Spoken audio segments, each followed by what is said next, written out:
All right. Thank you, everyone, for tuning in to Manny's Super Civic Cyber Conversations. I'm proud to report that this is our 101st conversation since we started this about a month ago, which, if you do the math, means more than 3 a day on the weekdays. And I'm really proud of what we've done. So for all those that have been tuning in until now, thank you so much for doing that. I love you. Marry me. I'm single. For those of you who are tuning in for the first time, hello, welcome. Manny's is a small business on the corner of 16th and Valencia. We are shut down because of the shelter-in-place order, but we're continuing our work through this programming and relying on you to support us and tune in. So thanks so much. You can type in your questions for William Rogers, the increasingly interesting CEO of San Francisco Goodwill, in the Q&A box at any point. So if you have a question for William or Will, we'll see what he wants to be called. You can type it into the Q&A box.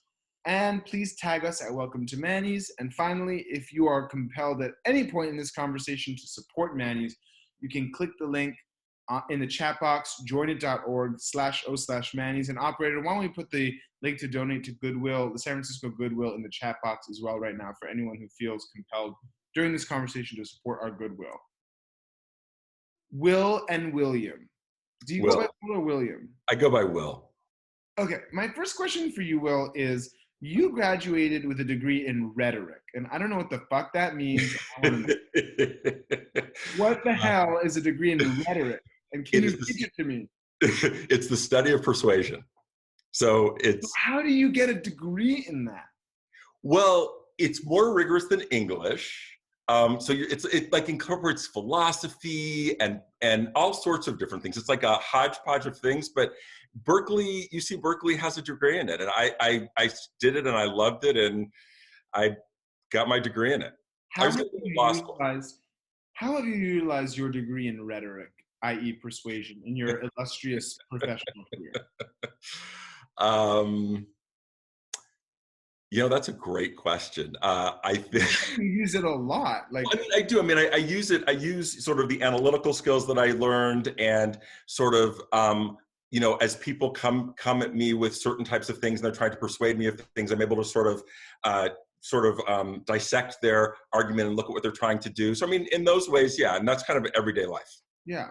So you're one of those people, and I love meeting people like you who, in the middle of their career, kind of made a big shift in what they did. And I'm always so fascinated about that because it says to me that you have courage. And courage is a rare quality, I think, and also really, really impressive to have. You were the deputy city manager of the city of Berkeley, our city on the other side of the bay. You had a budget of over $400 million that you helped manage. And then you went and worked for Goodwill, San Francisco. So why'd you leave and why'd you do that? Why the switch? I was with the city of Berkeley for 17 years. That was a long time. And, but also I think a lot of it was about the mission. I'm a really mission-driven guy. And when I finally learned, I was sort of recruited for the job. And when I finally learned about what Goodwill did, which I did not understand when I first started, I fell in love with the mission. And I decided that I wanted to make the switch. And it was a big switch, but one that I've never regretted. Okay, so a lot of us are kind of confused about how Goodwill actually works. Maybe I don't want to speak for other people, but here's what I think Goodwill is, and then if you could help correct the record a little bit. When I think of Goodwill, I think of it as a place where you can go donate your clothes, and then the money that you get when you buy something from Goodwill goes to support people who are in vulnerable populations, economically depressed communities. And then there's a hiring component to it. Okay, so that's like base knowledge. Now tell me, how does Goodwill work and what makes it special? So first of all, that's really good because most people don't even get that much. So very good, very good. For me. So most people do think of us as a place to either donate the stuff that they no longer need or want, or think about us as stores. And really, we are way more than that. And the reason that we exist are really for two reasons. The first is people. And what we do is we hire people who were formerly incarcerated, who very low income, who have struggled with addiction, people who have low education and skill levels. And what we do is we utilize the businesses so that people have paid work experience that they can put on their resume. And for some people, it's the first job they've ever had. They might be getting out of prison at the age of 35, and it's the first job they've ever had, so they have no history of work. We then, while they're working with us, we help them develop skill sets. So things like that are relevant job skills, so that they can actually, be competitive in the marketplace. And then we help folks get jobs that are better, because the idea is that we want people to be able to support themselves and their families for the rest of their life. And if we were just giving them something, that would be one thing, but being able for them to be able to develop a skill set, no matter where they live, no matter where they are, they can do that. The second reason is environmental. And so we're organized by chapters. There are 157 chapters across the US. And the chapter that I run, we divert 35 million pounds from the landfill every year. And we also divert another 3.5 million pounds of electronic waste through either reuse, recycling, or refurbishing. So it's a huge environmental. That's the San Francisco one. That's just San Francisco Cemetery. That's just us. So when you look at it over, there's 14 Goodwills in the state of California, and I happen to chair that body, but there's 14 Goodwills. And when you look at a couple things, I mean, you look at in 2018, we drove 2.3% of the job growth in the state, which is huge, with people that are often considered to be unemployable, which of course is not true. So and then, hundreds of millions of pounds of items we've diverted from the landfills. Do you know roughly how many people Goodwill in totem employs? All the chapters? All the chapters across the U.S.? Yeah. It is, so I know in California, it's about 16,000. Wow. And I don't want to misquote the number for the entire organization. Got it. So my first question is so Goodwill has how many, we kind of were squabbling about this before, but how many Goodwills are there in San Francisco? And they're all closed, of course, but how are you doing? How is the Goodwill network in San Francisco doing? And are you going to be able to make it through this? So we have a particularly difficult challenge, because we are what's called a nonprofit employment social enterprise, which means we employ the people who we serve. And so we earn 75 to 80% of what we need to operate through those businesses. Yeah. So when the shelter in place order came down, we had about 4 hours to close 40 sites. And at that moment, we lost 75 to 80% of our income. So that meant that all the people who we were employing, we had to sort of figure out what to do. Right. We took a particularly humane approach, which I'm very proud of, actually. We figured out how to pay people through April 12th. So that, because we knew that the folks who we serve really needed a financial bridge. If you're 3 months out of homelessness, you got to have a bridge. So we did that, and then what we've done is we furloughed people instead of laid them off, because a layoff is basically the employment's terminated. Furlough means they're still working, that they're still an employee, but they're not working, right? So that allowed us to pay for people's health benefits, because the other thing that we couldn't quite imagine was taking away people's health benefits during a health crisis. And our board chair was awesome. He started a fund for that purpose and donated $100,000 to start that fund. And every board member participated, as did every senior leader in the organization. Amazing, amazing. Wow, that is incredible. So the professional development skills that you're bringing to people who work at Goodwill, obviously that's stopping, right? There's no online telecoursing that's happening. It's all kind of hands-on stuff, right? Well, so typically we do hands-on stuff, because a lot of the folks in the populations that we serve may not have stable internet. They may not have the equipment that they need, right? Yeah. But we are doing online services, and we are doing virtual services. So we're still helping people find jobs. We're still doing career readiness, job readiness, and also trainings. We have Google and Microsoft trainings that we're doing online as well. So yeah, we are still actually doing trainings and services virtually. So, okay, Goodwill has been around for a while, over 100 years, right? the Bay Yep. Area one? That's a Well, long. the San Francisco has been around for 104 years, um, and yeah, it's a long time. It's a long time.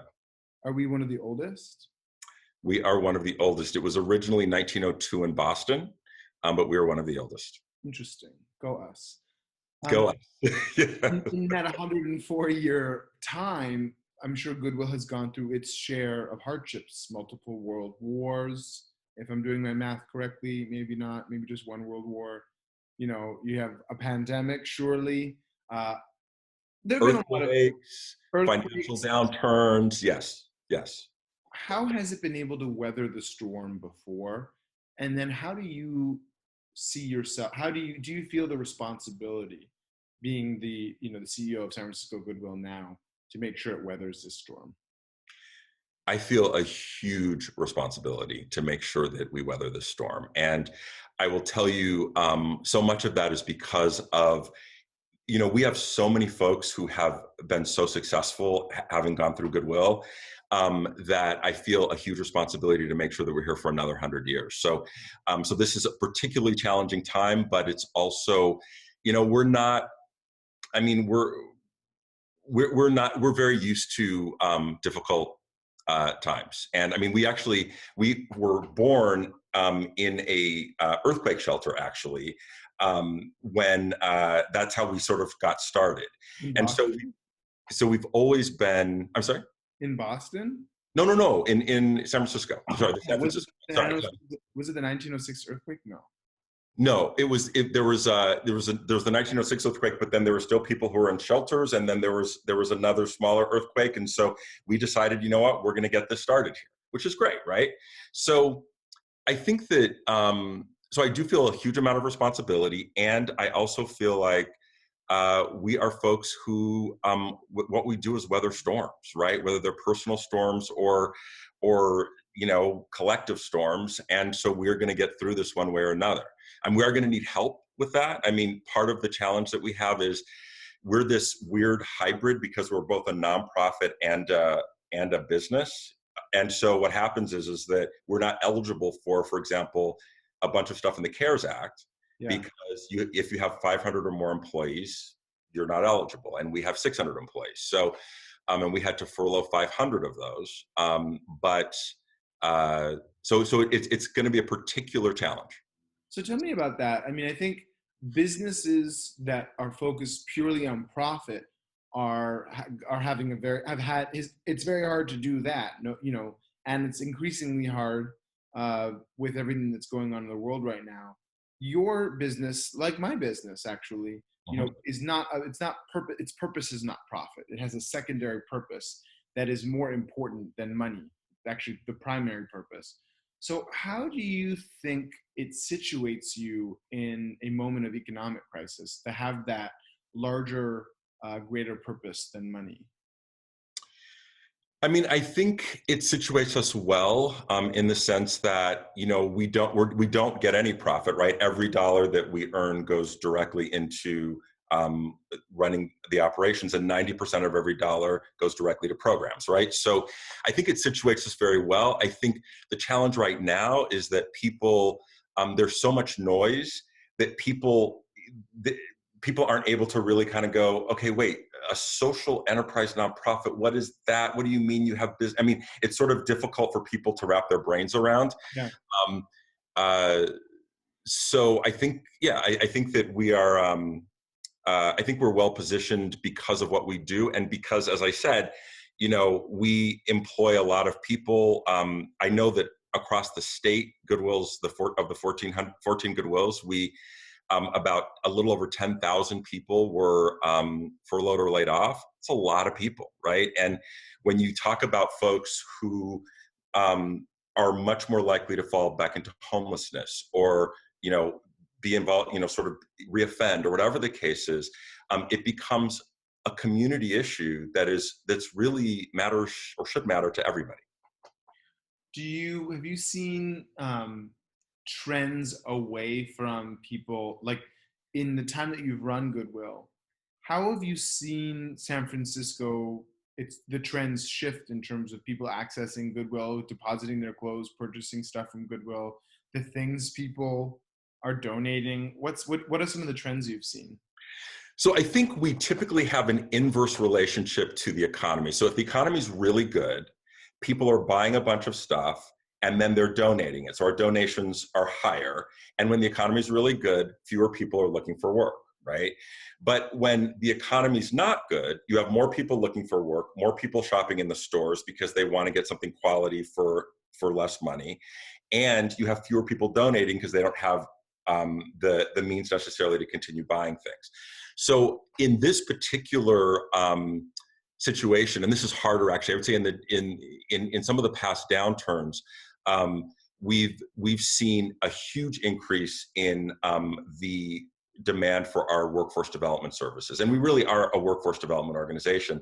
I imagine we are going to see that again, because we had 27,200 people in the month of March apply for unemployment in the Bay Area. And we're going to have a lot of people who are going to need help getting back to work and to be retrained. But also maybe a lot more people after you're able to reopen will be coming to Goodwill and shopping because they want high quality stuff. Exactly. Exactly. How We can have to get people to donate too, you want right? people to donate? We have to get people to donate clothes so that we can Yeah, sell those items, right? So, I don't really have very much clothes, but I should maybe can find one or two things. So how can people help Goodwill when the main source of revenue is people buying stuff from your stores? Like what can the average person do now to help? I mean, I think there's a couple things. I think for folks who are planning to donate, if they could hold on to their donations, that would be great because we're really going to need them once we reopen. Right. I think at a time when you're not able to actually donate material goods, love it if people would consider donating online financially. And again, 90% of every dollar that gets donated goes directly to programs. And then thirdly, I would say, if people are so inclined to reach out to their representatives and remind them that there are organizations like Goodwill that exist that have over 500 employees, and that it's a little crazy to say that the some of the relief can go to, say, strip clubs and liquor stores, but an organization like Goodwill isn't able to avail itself of that relief. And so, if folks are so inclined to do that, that would be great as well. So those are probably the three primary ways. And there's no like drop off point now where people that are maybe like using all this time they have in their apartments to clear out their closets, they can't drop off their clothes or whatever anywhere right now, right? Yeah, no, not right at the moment. I wish that was possible. I do too, because I know that like whenever I clean out stuff, I just want to get rid of it, right? Yeah, you want it out. Yeah, totally. Okay, so folks, don't throw your stuff away. Keep it and donate it to Goodwill because they're going to need it. Let's get to some questions, shall we, Mr. Rogers? Absolutely. Shelly's got two. Okay. Shelly asks, first, please elaborate on the types of job trainings that Goodwill conducts. And then she also wants to know, I'm assuming she goes by she, her, what types of items does Goodwill accept for donations? So I'll do the first one first. So we provide all sorts of different job training. So we're doing a lot in business analytics and data analytics, and business intelligence rather, and data analytics, because we want people to learn about critical thinking, about collaboration. A lot of what employers want now is they want people who are able to work with other folks, and they realize that if you have good interpersonal skills, if you're able to problem solve, if you're able to do those types of things, then they can teach you the actual skill. We work with about 250 different employers in the region because we're constantly saying, what is it that you need to, what do you need employees to know? We're in the areas of warehousing and distribution, transportation, obviously retail and hospitality, and technology actually. And so, and we're constantly evolving because what we want, we know that, the future of work, everyone talks about the future of work, and in some ways, in sort of an ironic way, the future of work is here because we are having to do things very differently, and so we're relying much more on technology for that. So we're teaching people, and we also have makerspace at our site that we do with Microsoft, where people can come in and they learn software and then learn how to do 3D printing. And so we're making all of this available to folks so that they can move into jobs. And we also train people. Is that at the St. John's Wood site or the Outer Richmond site? No, this is at the 750 Post site. Okay. Zoom meetings, which by the way, I'm just reading the name that you've put in. So someone who's decided to call themselves Zoom meetings has asked, to what extent do Goodwill locations collaborate at a regional level to address challenges like COVID, shelter in place, and what does this look like? So I'm the chair of the California Council of Goodwills, which are all the Goodwills in the state of California. And we are working very actively right now to, on, what's so funny? I was just laughing at my own sass. Oh, you are.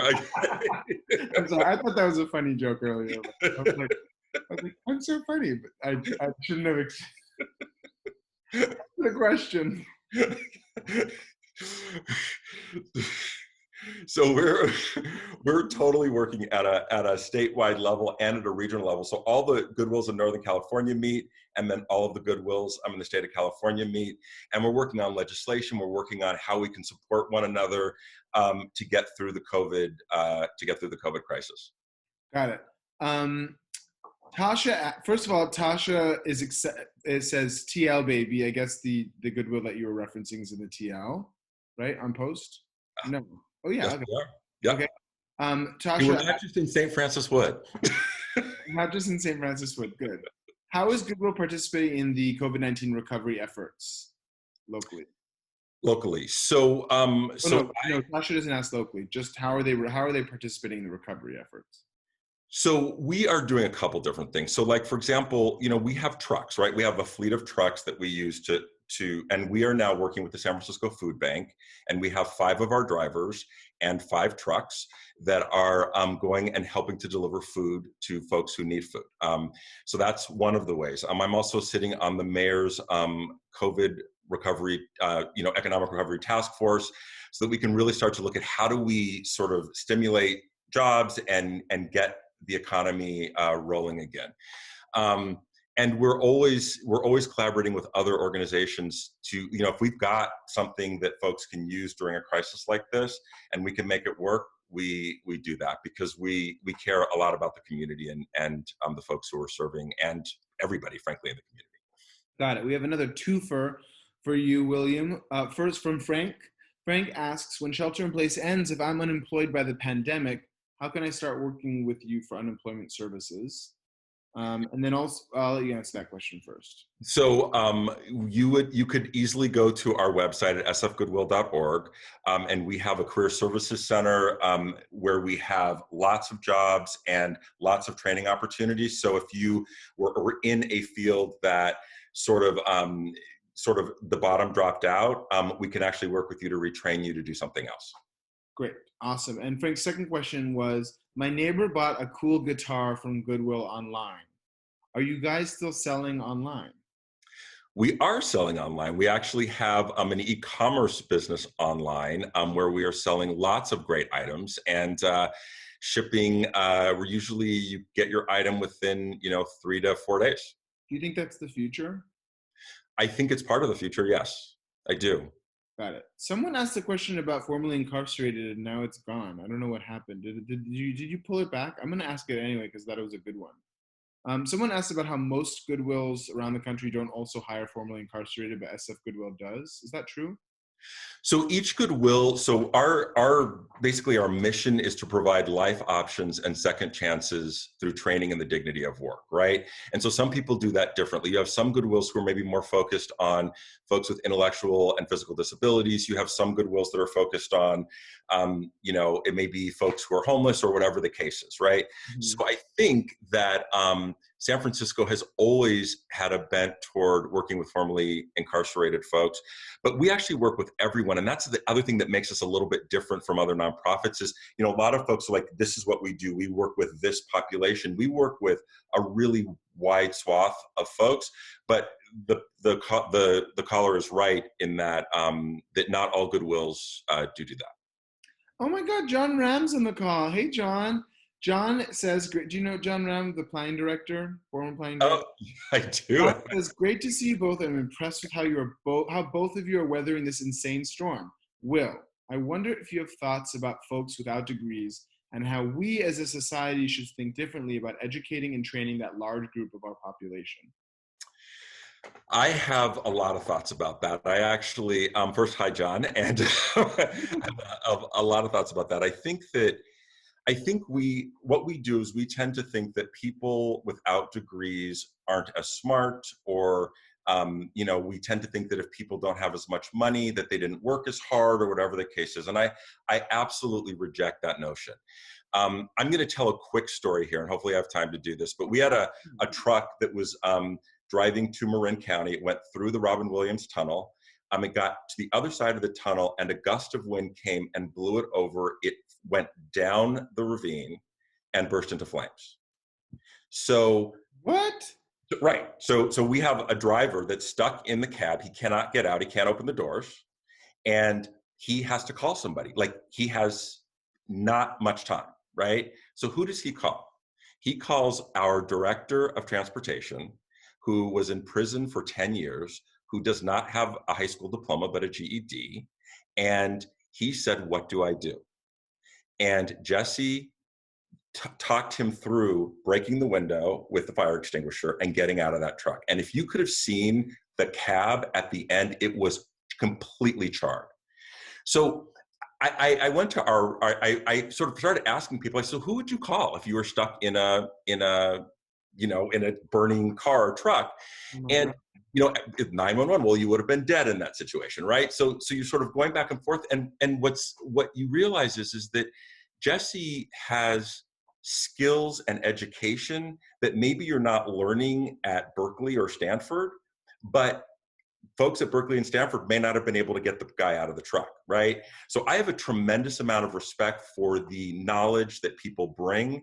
And I think that as we start to train people in skills, and we make sure that a lot of this is also about making sure that people feel uh, that they can sort of adapt and learn, because a lot of the folks who come in, they feel like because they didn't do so well in school that they're not smart, which is absolutely not true. And so we need to train people without degrees to do some work, and we can train folks to do complex work. Yeah. Intelligence is innate. It's not education and intelligence are two different things. Well, thank you for sharing that story. That is literally one of that and like a plane crash are like my two scariest things ever to like drive off the side of the road. So I'm so glad that your employee is still with us. Someone asks about what the website is for the online store. We have put the website for the online store in the chat box. So go into the chat box, my friend Zizami, and check that out. Last question will be from Y. Y loves shopping at Goodwill. It's almost always been a great experience for them, but they're worried that retail may transform as a result of COVID, including more mom and pop stores having to close. Toys R Us, Y mentions, closed even before COVID. Won't COVID diminish possibilities, especially retail jobs for graduates of Goodwill? And what other jobs are people being trained for so that basically they can work in lots of different industries and not just retail? Yeah, I think that's exactly right. And so when people are being trained in retail with us, it's not, some people would say, okay, you learn how to use a cash register and you learn how to do X with clothes, right?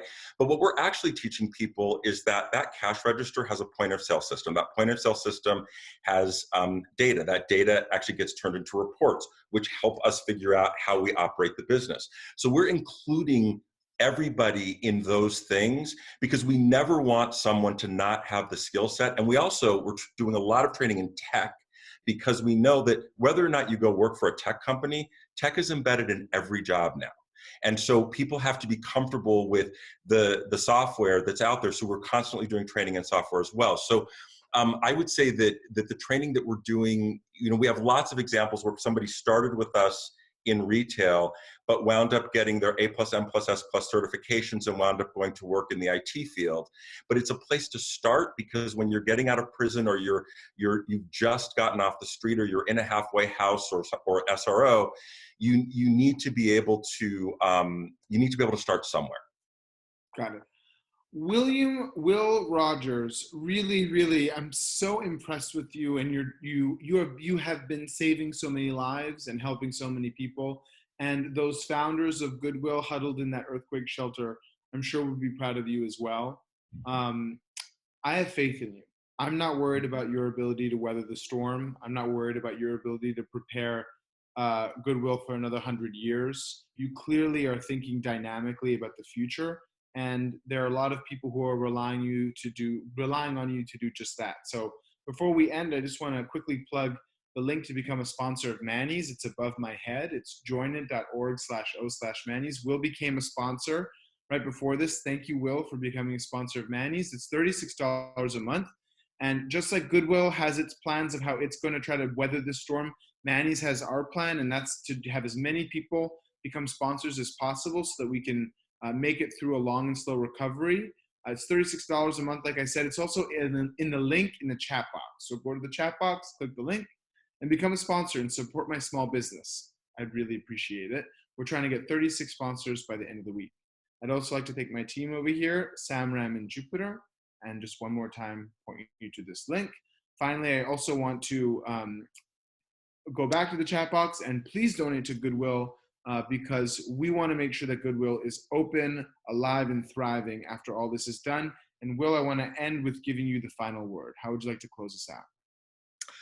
Just want to say thank you so much for being here. I so appreciate what you're doing. Not very many, I don't know if anybody else is doing this, so I really appreciate it. And I just think, I guess what I would just say is that the community is what drives Goodwill. It's people donating stuff that creates a business infrastructure that creates jobs. And it's going to be the community that's going to get us through this. And so I'm just really looking forward to working with the community to weather this storm and to move forward together. Well, I want you to know that Manny stands behind you and we've got your back 100%. Okay? I appreciate that. Thank you. Have a good rest of your day, Will. Thank you. You too. Thanks so much. Bye.